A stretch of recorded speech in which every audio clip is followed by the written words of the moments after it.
अम्मी, अब्बू की नौकरी चली गई है, अब क्या होगा?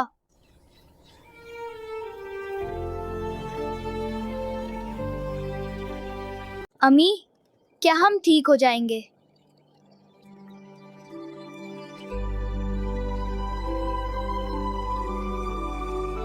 बेटा, अल्लाह पर भरोसा रखो, वही बेहतरीन मदद करने वाला है।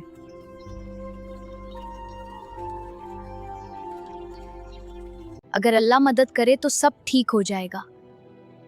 मुझे अल्लाह पर भरोसा करना चाहिए।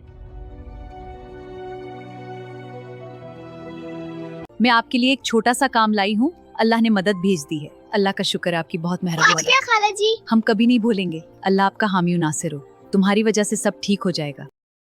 और जो अल्लाह पर भरोसा करता है, अल्लाह उसके लिए काफी है। अल्लाह की मदद हमेशा वक्त पर आती है।